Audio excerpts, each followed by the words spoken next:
isang magandang hapon mga kasari-sari ko dyan. Kumusta kayo? Kumusta ang inyong tindahan? Sana po ang lahat ay okay lang, mataas ang benta sa kanilang tindahan. Huwag nyo nang intindihin yung manok. Manok ng kapitbahay namin yan. O di ba, probinsya talaga ang Puerto Princesa City, Palawan. So ngayon mga kasari, sa mga bago pa lang po na nanonood kay Ate Tintin, bago sa aking channel, ako si Ate Tintin, ang inyong pambansang tindera na laging nakangiti, hindi halata, nakaunti ang benta. Nagbibigay po ako ng kaunting tips para paano ang ating gagawin sa hinaharap nating mga problema. So ito na nga, may problema tayong hinaharap. Pero syempre bago yan, pahingi naman ako ng isang subscribe kasari. Please! May please na talaga si Ate Tintin. At syempre pa sana ipalike ng aking munting video kung ikaw ay nagustuhan mo ito at nagkaroon ka ng idea. Sa totoo lang, itong video na ito ay para sa mga baguhan pa lang na may tindahan. At saka syempre sa walang tindahan na ngayon ay nandito sa harapan ni Ate Tintin nanunood dahil gusto ring magkaroon ng kaunting idea sa kung ano ba ang ginagawa ng mga sari-sari store owner. So, ngayon nagtataasan na yung paninda sa palengke kahit sa grocery store. Tayong mga sari-sari store owner, hindi tayo basta-basta nakakapagtaas lalo na kung tabi-tabi ang mga tindahan sa ating area. Pero syempre meron tayong ginagawa para kahit papano kumita pa rin tayo. At kahit na nagtaasa na sila, tayo ay hindi pa rin nagtaas kasi nga may diskarte tayong ginagawa para kahit papano ang ating mga customer ay matulungan natin at syempre pa tayo namang mga store owner ay kumita pa rin. Ano ba ito? So, ngayon, ito na ha, i-reveal ko na mga kasari. So, alam nyo mga kasari, pag pumunta kayo sa grocery store, maging sa palengke, nagtataasan talaga yung bilihin.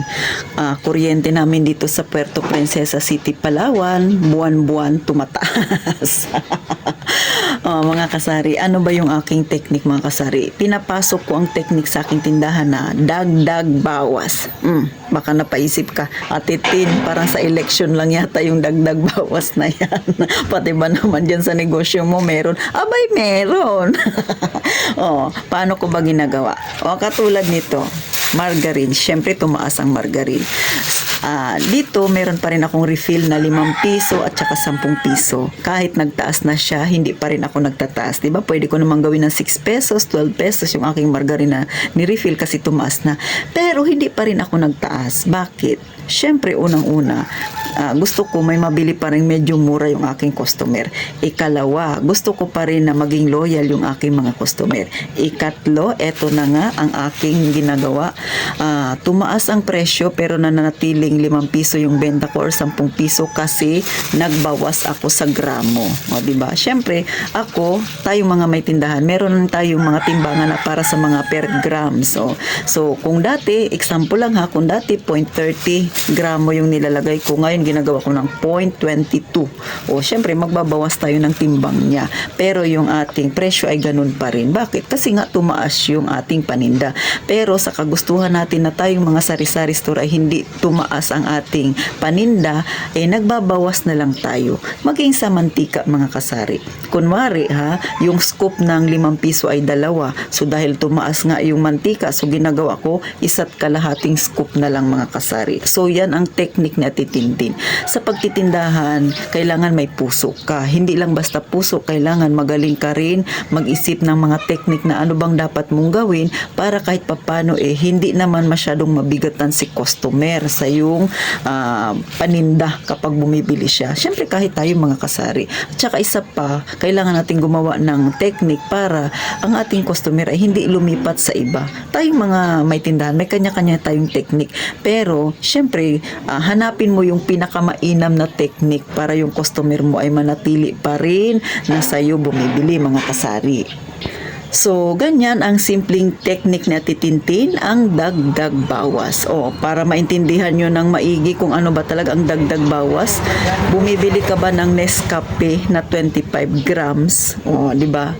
Pansinin ninyo, ang dating Nescafe na 25 grams ngayon ay 23 grams na lang mga kasari. Ibig sabihin, hindi man siya agad tumaas, nagbawas naman siya ng grams. So, pansinin nyo yan. Kaya yung technique na yan, Hindi lang basta sari-sari store ang gumagawa, maging ang mga malalaking kumpanya sa kagustuhan lang nilang hindi tumaas pero nagbabawas din sila ng gramo. Normal yan mga kasari kasi nga talagang napakahirap kitain ng pera. Wag nyo na akong taasan ng kilay sa mga magaling kumita ng pera dyan. Magaling sila. Ako, sinasabi ko ang totoo sa inyo, hindi ako mag-plastic, nahirapan talaga akong kumita ng pera kasi ang buhay ko ay nasa masa. Pero hindi ko yung sinisisi ha. Nagre-real talk lang ako mga kasari. Yun lang yung akin. Ipinapakita ko lang sa inyo yung buhay nating mga mahihirap na nasa masa kasi yan ang totoo. Hindi naman lahat ng tao ay pare-parehas magaling na humanap ng pera. Tayo kailangan talaga nating kumayod, maglagari ng husto para kumita ng pera.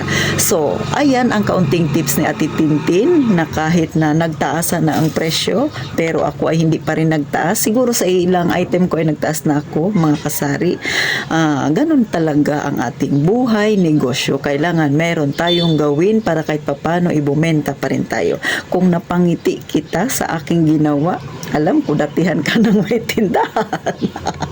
At kung naintindihan mo naman ako at baguhan ka pa lang sa pagtitindahan, sa malamang gagawin mo rin yan ha kasari. So paano mga kasari, thank you po sa inyong panonood. Sana kahit papano nakapagbigay ako ng aliw at kaunting idea sa mga dapat nating gawin dahil talagang ang presyo ngayon ay pataas na mga kasari.